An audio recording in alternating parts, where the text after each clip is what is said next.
Okay, प्रभु यीशु मसीह के नाम में सबको जय मसीह की।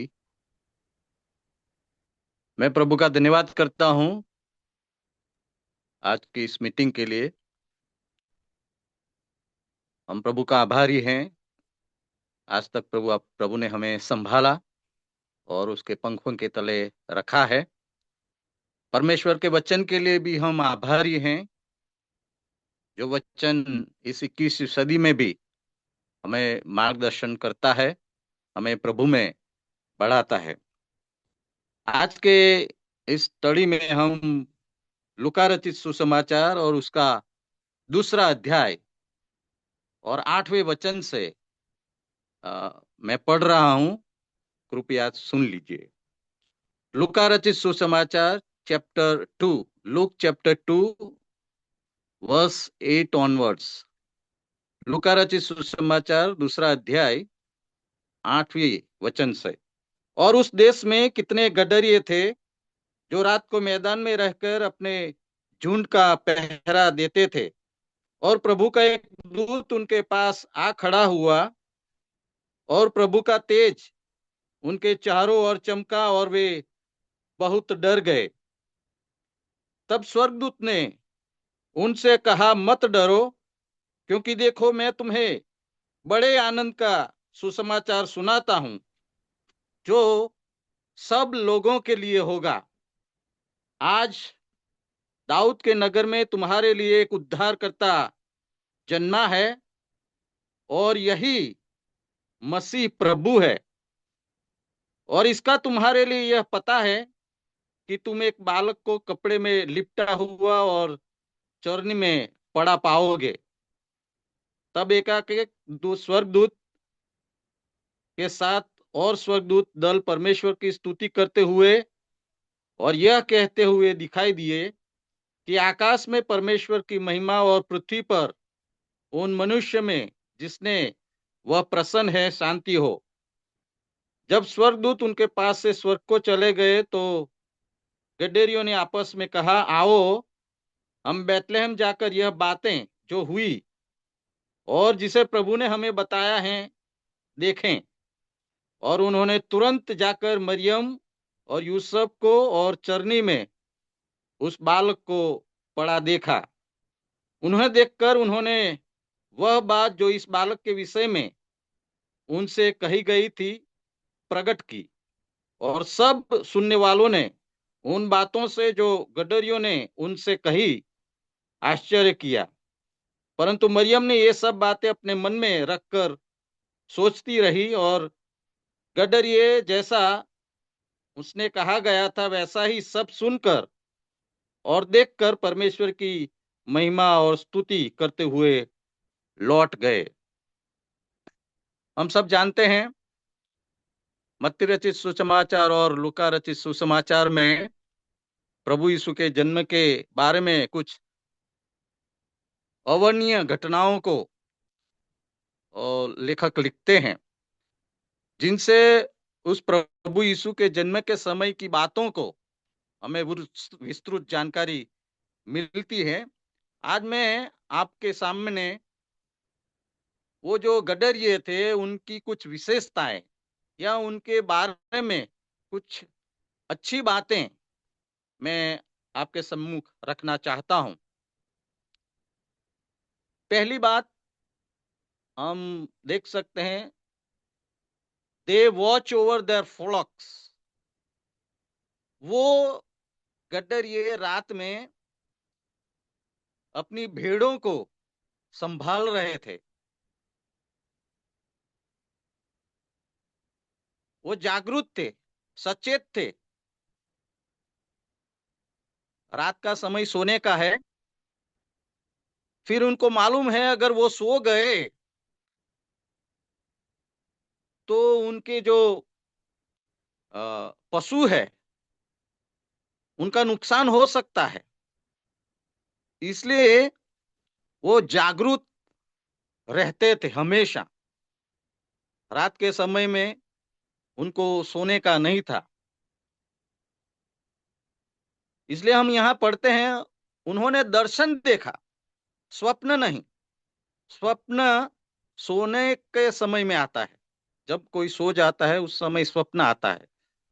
लेकिन ये लोग तो जागते थे। फिर उनको दर्शन हुआ। मत्ती रचित सुसमाचार 24वां अध्याय 25वां अध्याय, वहां बार बार ऐसा लिखा है, तुम जागरूक रहो। सोने का नहीं है वो। भविष्य में आने वाली घटनाओं के बारे में बताते हुए विश्वासियों को अविश्वासियों को भी बताया है, हमेशा जागरूक रहना है। बार बार हम एक हिंदी सॉन्ग गाते हैं, जागो सोने वालों, वक्त जाने लगा, आज तुमको जगाने कोई आया है।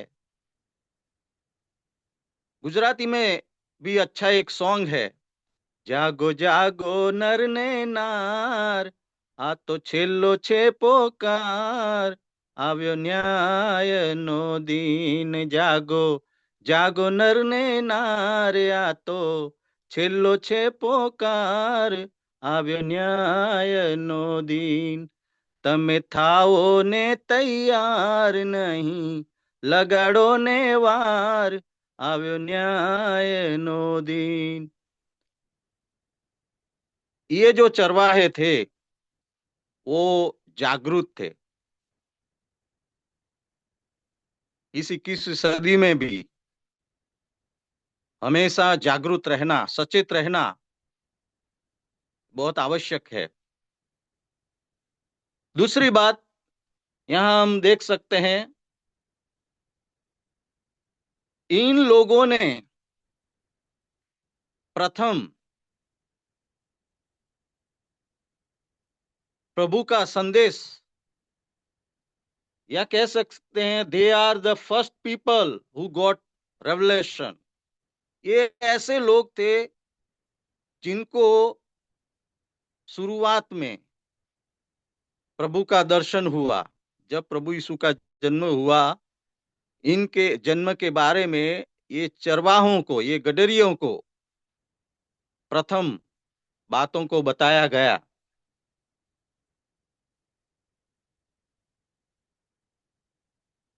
हम जब प्रेरितों के काम पढ़ते हैं उसका 13वां अध्याय 46 जब आयत पढ़ेंगे तो उधर हम पढ़ते हैं, पौलुस और बरनबास गांव गांव जो सुवार्ता प्रचार करने के लिए जाते थे, उस समय कुछ यहूदी लोगों को वो बताते हुए ऐसा कहता है, ये प्रभु की बात पहले तुमको सुनना चाहिए था, लेकिन तुम वो सुनना नहीं चाहते, इसलिए हम क्या करें, हम दूसरों के पास जाते हैं। प्रभु का हम धन्यवाद करें, प्रभु की हम स्तुति करें। ये जो सौभाग्य, प्रभु को, प्रभु के बारे में जानना, ये सौभाग्य जितना जल्दी हमें मिला है, ये हमारे लिए बहुत सौभाग्य की बात है। They are the people who got first revelation. और यहाँ हम पढ़ते हैं, उनको वो स्वर्गदूतों ने जो बताया, वो 10वीं 11वीं आयत में हम पढ़ते हैं, उनको निशानी भी दिया। क्यों निशानी दिया? हो सकता है उस समय शायद कोई और बच्चा भी जन्मा हो, या तो ये लोग भटक न जाए, इसलिए उनको स्पेसिफिक निशानी देते हुए हम यहाँ देखते हैं। दूतों ने कहा, ये जो बच्चा है वो चरनी में जन्मा, कपड़े में लिपटा हुआ तुमको मिलेगा। क्योंकि शायद हो सकता है उस दिन वो बेथलेहम गांव में किसी और का भी जन्म हो सकता है, इसलिए ये लोग भटक ना जाए, दूसरे दूसरे के पास न जाए, इसलिए दूत ने उनको स्पेसिफिक निशानी दिया। तीसरी बात, किसका जन्म हुआ, ये भी बहुत स्पेसिफिक दूत ने उधर बताया है। द पर्सन, किसका जन्म हुआ, उनके बारे में उनकी विशेषताएं यहां बताई गई, हम पढ़ते हैं। द प्लेस, कहां जन्मा है, वो भी बहुत इंपॉर्टेंस है। चरनी में वो बच्चा जन्मा है। द पर्पस, किस उद्देश्य के लिए जन्मा है। उधर हम पढ़ते हैं वो तारणहार है, वो प्रभु है, वो बचाने वाला है। चौथी बात है, किसके लिए जन्मा है। लूका रचित सुसमाचार 2 अध्याय 10वीं आयत से हम पढ़ते हैं, ये जो सुवार्ता है वो सब लोगों के लिए है, सबके लिए है, क्योंकि सबको उद्धार की आवश्यकता है, बचने की आवश्यकता है। सो स्वर्गदूतों ने ये गडेरियों को कुछ स्पेसिफिक बातों को बताया, किसका जन्म हुआ होगा, कहाँ जन्मा है, उस जन्म के पीछे का उद्देश्य क्या है, किसके लिए जन्मा है। तीसरी बात उस गडरियों के जीवन से हम देख सकते हैं, they decided to go and see Jesus. उन्होंने निर्णय किया, चलो हम जाएं। हम वो जो आयत पढ़ते हैं उधर लिखा है 15वीं आयत में, जब स्वर्गदूत उनके पास से स्वर्ग को चले गए तो गडरियों ने आपस में कहा, आओ हम बेथलेहम जाकर वह बात जो हुई और जिसे प्रभु ने हमें बताया है देखें। इन्होंने निर्णय किया। और ये निर्णय बहुत इंपॉर्टेंस है। यहाँ मैं जब ये सोच रहा था, ये जब यीशु का दर्शन करने के लिए जाने के लिए निर्णय किया, उस समय ये जो पशुओं को किसको सौंपा, उसका क्या हुआ, वो सब्जेक्ट इधर नहीं है, उसके बारे में हमें सोचना भी नहीं है। यहाँ मुख्य मुद्दा है, वो गडरियों ने निर्णय किया, चलो जो बात प्रभु की ओर से हमें बताई गई है वो जाएं और देखें। ये उन्होंने निर्णय किया। बाइबल में भी हम बहुत सारे लोगों को ऐसे कुछ स्पेशल निर्णय करते हुए हम देखते हैं। दानियल की किताब में 1 अध्याय 8वीं आयत में हम पढ़ते हैं, दानियल ने वो जो निर्णय किया था, इसीलिए वो दानियल है। उसके मित्रों ने जो निर्णय किया था, चाहे हमें कितनी भी गर्म भट्टी में डाल दिया जाएगा, हम वो मूर्ति का भजन नहीं करेंगे, उसको नमन नहीं करेंगे। इसलिए वो दानियल के मित्रों को हम जानते हैं। रूत के निर्णय के बारे में भी हम सब जानते हैं। रूत रूत है क्योंकि उन्होंने जो निर्णय किया था वो ऐसे समय में निर्णय किया था, किसी भी रीति से उनके जीवन में आगे क्या होगा, उनका फ्यूचर, उनका भविष्य क्या होगा, कैसा होगा, उनको कुछ भी जानकारी नहीं थी। फिर भी उन्होंने अपनी सास के सम्मुख ऐसा कहा, तुम्हारे लोग मेरे लोग, तुम्हारा परमेश्वर मेरा परमेश्वर, तुम जहां मरोगी मैं वहां मरूंगी। आज से कभी भी तुमसे अलग होने के बारे में मत कहना। इसीलिए वो रूत प्रभु यीशु की वंशावली में मत्ती रचित सुसमाचार पहला अध्याय में हम उनको देखते हैं। कई बार हम हमारे जीवनों में कुछ निर्णय करते हैं, फिर निर्णय को हमारे जीवन में लागू करना, कितना भी बड़ा निर्णय है, उसको लागू करेंगे तभी उस निर्णय का महत्व होता है। एस्तर का निर्णय भी हम सब जानते हैं। उन्होंने ऐसा निर्णय किया, चाहे मेरी जान जाए तो भी मैं उपवास रखूंगी, मेरी सखियों के साथ, सहेलियों के साथ, और राजा के सम्मुख जाके मेरी जाति के बारे में बताऊंगी। और हम सब जानते हैं उस निर्णय के लिए आज यहूदी कौम हम देख सकते हैं। कहने का मतलब है, कई बार हमारे जीवन में कुछ हम निर्णय करते हैं, लेकिन वो निर्णय हमारे जीवन में लागू नहीं कर पाते हैं।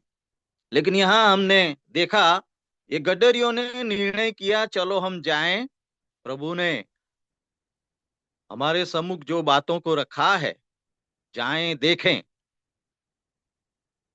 और वो जाते हैं, देखते हैं, वहां यूसुफ है, मरियम है, और वो छोटा बालक यीशु भी है। ये लोग वो बैतलहम, वो चरनी में गए, बैतलहम में गए।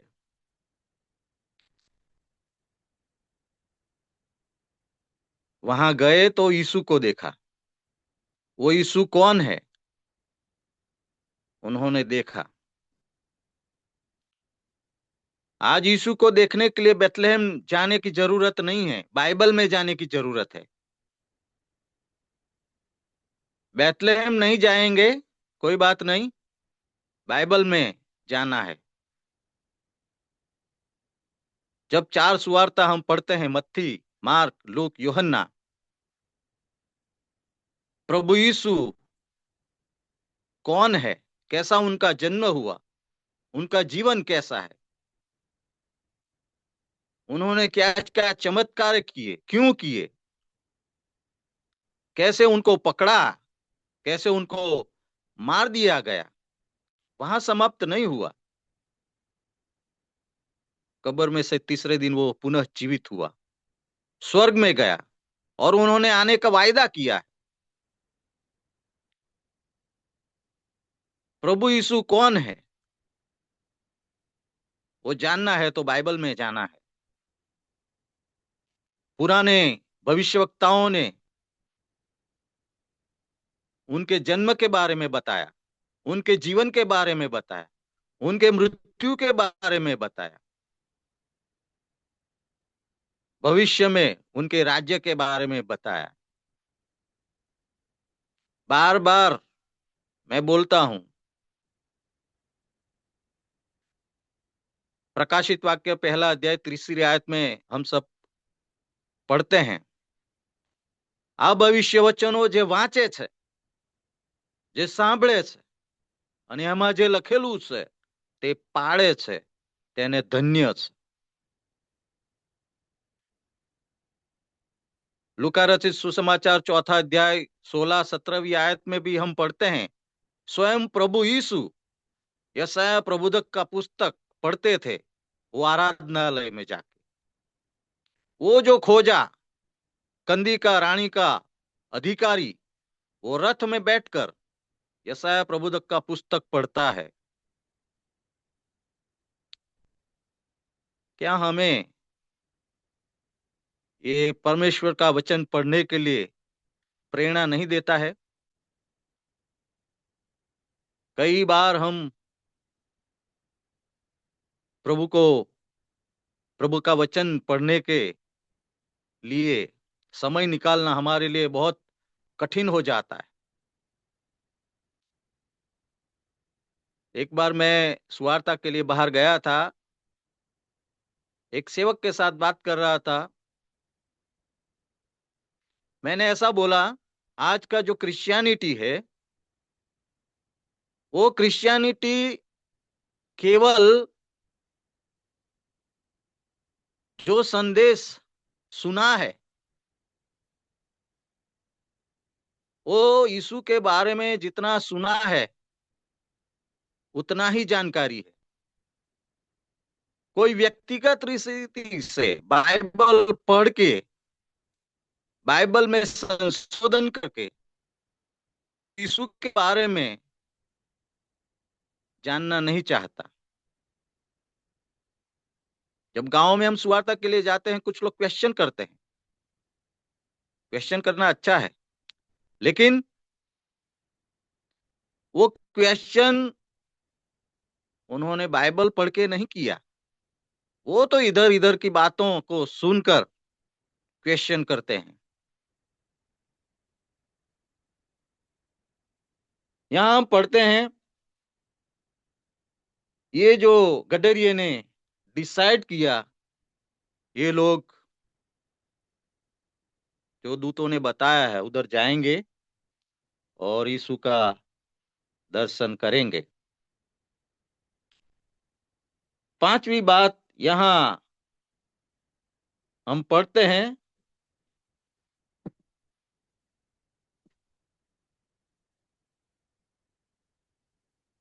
16वीं आयत में, और उन्होंने तुरंत जाकर मरियम, यूसुफ और चरनी में उस बालक को देखा। तुरंत जाकर, गुजराती में बहुत अच्छा शब्द है, તેઓએ ઉતાવળ કરી। दे मेक हस्ते, उतावल करी। क्यों उतावल किया? हम कभी बाहर कहीं प्रोग्राम में जाना है, किसी की शादी में जाते हैं, जितना हम उतावल करते हैं वो बताते हैं उस प्रसंग में जाने के लिए हम क्या प्रायोरिटी देते हैं।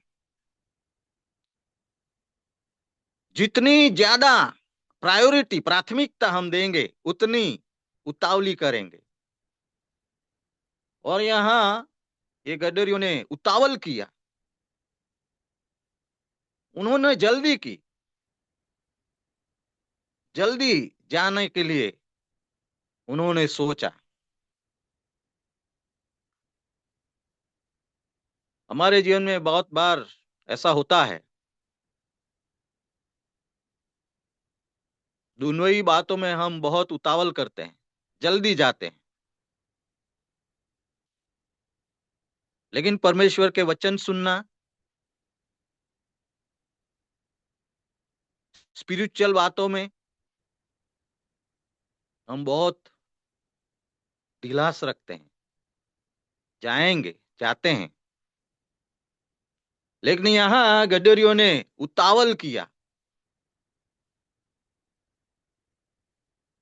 अगर वो समय पर उधर नहीं पहुंचते तो हो सकता है शायद उनको यीशु का दर्शन नहीं होता।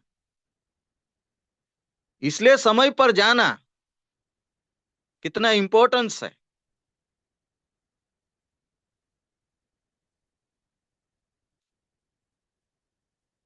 हम बाहर जाते हैं, ट्रेन में मुसाफरी करते हैं, बस में मुसाफरी करते हैं, हम समय पर पहुंच जाते हैं, पहुंचना ही पड़ेगा।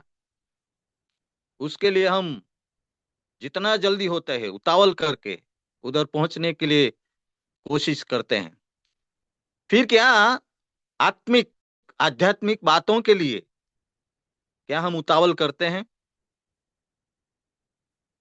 पुराने नियम की यह घटना मुझे याद आती है।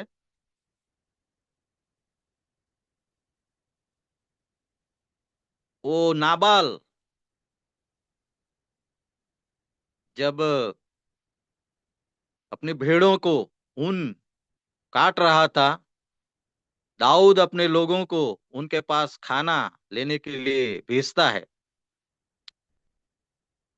लेकिन नाबाल उनको खाना नहीं देता है। और दाऊद के बारे में कुछ उल्टा फुल्टा भी बोलता है। दाऊद के भेजे हुए लोग जब वापस दाऊद के पास आते हैं, दाऊद को बताते हैं नाबाल ने हमें कुछ नहीं दिया। उधर दाऊद का गुस्सा बढ़ गया। उन्होंने निश्चय किया, नाबाल और उसके परिवार को मैं नष्ट कर दूंगा। सैनिकों को लेकर वो निकल पड़ता है। लेकिन उसकी नाबाल की जो पत्नी अबीगाइल, जब उनके पास ये बातें पहुंची, तुम्हारे पति ने दाऊद और उनके लोगों के साथ ऐसा व्यवहार किया, अबीगाइल उतावल करती है, खाना पकाती है, सब तैयारी करती है और उतावल से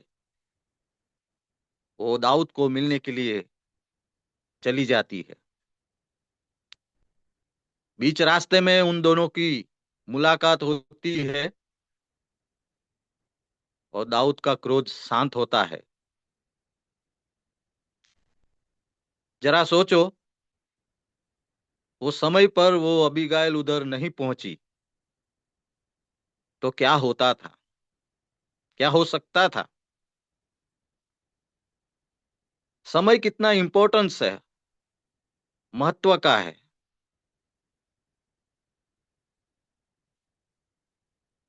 कई बार हम वर्शिप के समय में भी समय पर नहीं पहुंचते हैं।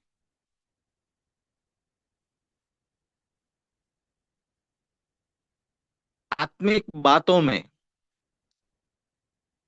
हमें उतावल होना जरूरी है।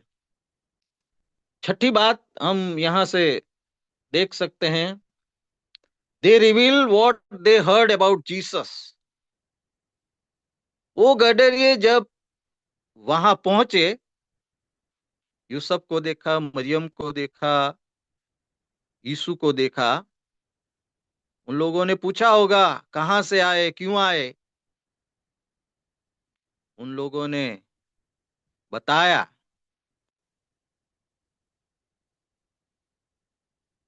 दूतों ने हमें इस यीशु के बारे में ये बोला है।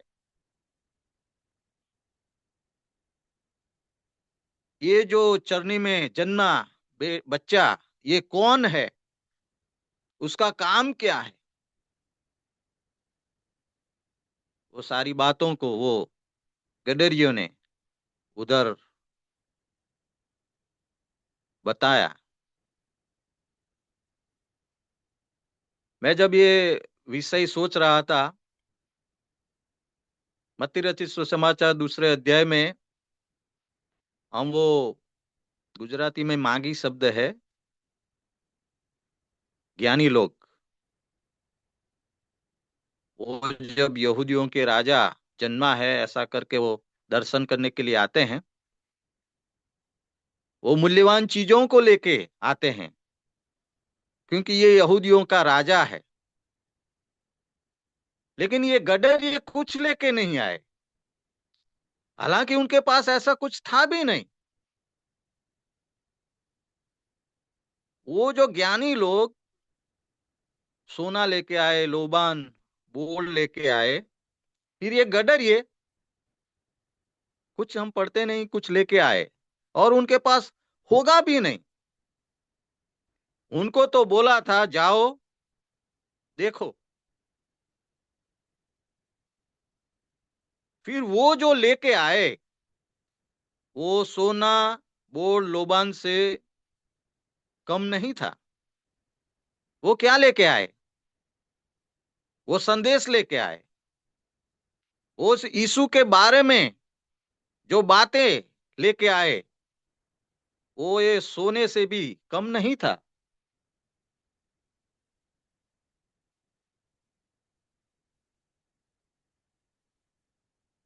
हम भजन संहिता में पढ़ते हैं, प्रभु कहता है तुम मुझे क्या दोगे, ये पशु, ये पक्षी, ये जंगल सब मेरे हैं।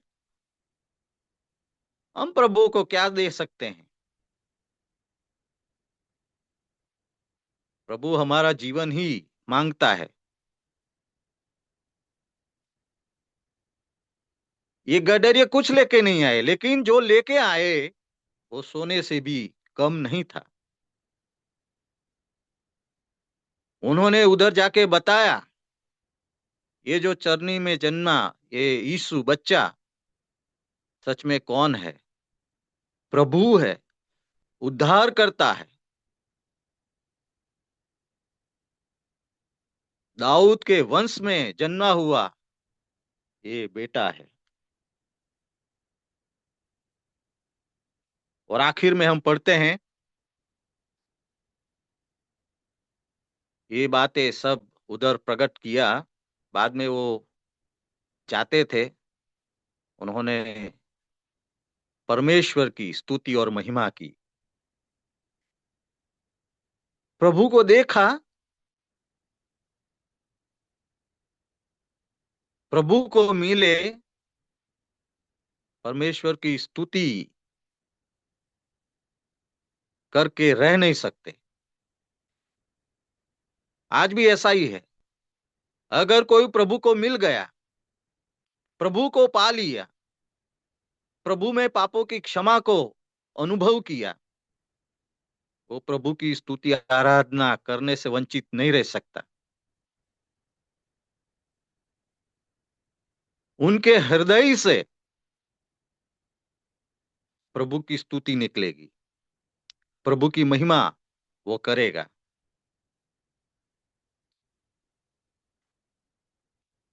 उन लोगों ने परमेश्वर की महिमा की, प्रभु की स्तुति की। एक व्यक्ति प्रभु को मिल जाता है, डेफिनेटली वो परमेश्वर की महिमा करेगा। ये जो गडरिये साधारण लोग थे,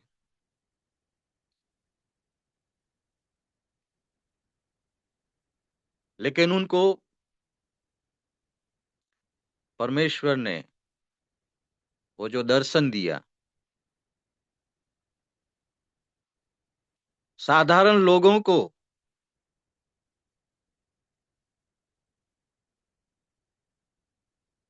दर्शन हुआ, और ये लोग उस बच्चे को देखने के लिए चले गए। बच्चे को देखा,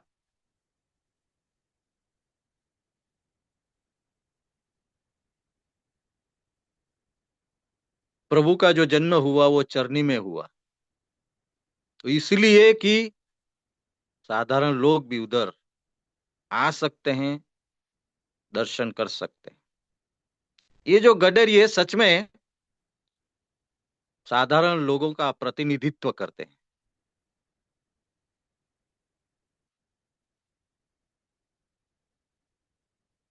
प्रभु साधारण लोगों को अपने पास बुलाते हैं। यूहन्ना रचित सुसमाचार 4 अध्याय, वो जो समरूनी स्त्री, साधारण, हालांकि उनका जो नैतिक जीवन बहुत भ्रष्ट था, लेकिन प्रभु ने उनको बदल डाला। इस 21वीं सदी में भी प्रभु जीवनों को बदलता है। कौन प्रभु का दर्शन पाना चाहता है? कौन प्रभु को देखना चाहते हैं? कौन प्रभु को जानना चाहता है? अगर बाइबल पढ़ेंगे, बाइबल में उसका आंसर मिलेगा। पुराने नियम के प्रबोधकों ने प्रभु यीशु के बारे में क्या कहा? स्वयं प्रभु यीशु ने अपने बारे में क्या कहा? प्रभु के साथ जो शिष्य थे, उन्होंने प्रभु के बारे में क्या क्या बातें कही? बाद में उन शिष्यों के द्वारा जो विश्वास में आए, ऐसे लोगों ने भी यीशु के बारे में क्या बोला।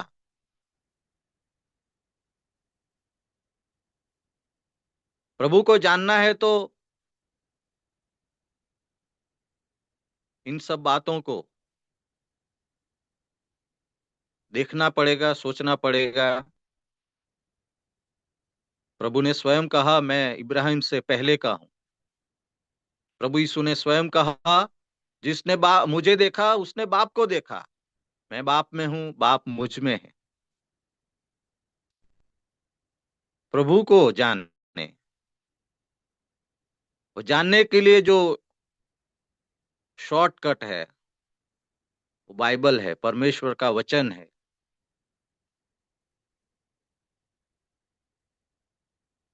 हम निर्णय करें, जितना हो सके हम परमेश्वर का वचन पढ़ें।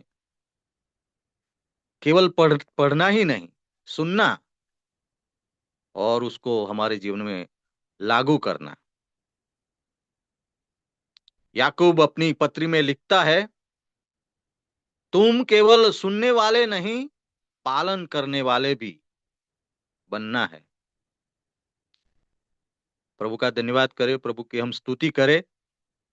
इस गडरियों को जो सौभाग्य हुआ, साधारण लोगों को उद्धारकर्ता का दर्शन,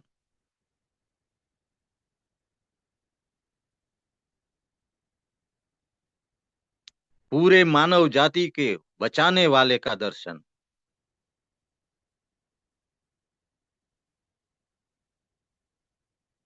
मैं एक जगह में ऐसा बोल रहा था, ये लोग बेकार नहीं थे, उनको जिम्मेवारी थी। प्रभु के शिष्य लोग भी बेकार नहीं थे, वो मछुआरे थे, उनका भी काम धंधा था, उनको भी अपना परिवार चलाना था। फिर ऐसे एक्टिव लोगों को प्रभु ने अपनी सेवकाई के लिए बुलाया। क्यों? क्योंकि प्रभु भी उनको एक्टिव या क्रियाशील करना चाहते हैं, उनको खाली बैठा कर रखना नहीं चाहते। इसलिए हम सुवार्ता में पढ़ते हैं, तुमको आज से मनुष्य को पकड़ने वाला बनाऊंगा।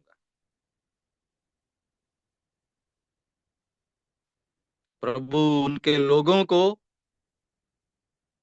जो एक्टिव है, जो क्रियाशील है, जो कामकाजी है, जो काम में व्यस्त है, ऐसे लोगों को ही चुनकर उनके काम में जोड़ देता है।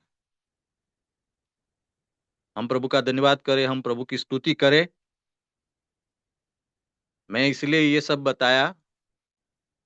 कुछ लोग ऐसा बोलते हैं, ये बाइबल पढ़ना, हर संडे चर्च में जाना, मीटिंगों में जाना, ये तो बेकार लोगों का काम है, जो फ्री है, जिनको और कोई काम धंधा नहीं है, जिनको परिवार का कोई जवाबदारी नहीं, ऐसे लोगों का काम है। नहीं भाई, मत्थी के बारे में भी हम पढ़ते हैं, वो तो सरकारी जॉब पर था, वहां से प्रभु ने कहा चलो मेरे पीछे। उन्होंने मत्ती रचित सुसमाचार लिखा। प्रभु एक्टिव लोगों को ही बुलाता है, क्योंकि प्रभु को भी उनके द्वारा काम करना है। हम प्रभु का धन्यवाद करें, प्रभु की स्तुति करें। बाइबल में ऐसे अद्भुत घटनाओं को देखते हैं, अद्भुत बातों को देखते हैं, जिनसे जिनके जीवन की कुछ बातों को हमारे जीवन में लागू करके भी हम प्रभु की महिमा करें, प्रभु में आत्मिक रीति से और बढ़े। प्रभु हमें सहायता करे। एक गडरियों ने दर्शन पाया, क्योंकि वो जागरूक थे। हम सो न जाएं, उन्होंने जो सुना उसके आधार पर उन्होंने निर्णय किया। खाली निर्णय करना उतना ही नहीं, निर्णय को लागू किया। वो गए, देखा, जो उनको बताया गया वो उधर उन्होंने बताया। बाद में उन्होंने परमेश्वर की स्तुति की। प्रभु में सहायता करे, इन वचनों को सुनकर हम स्पिरिचुअल बातों में उतावली करें और प्रभु के लिए जिए। प्रभु हमें सबको आशीषित करे। प्रभु के नाम की महिमा हो।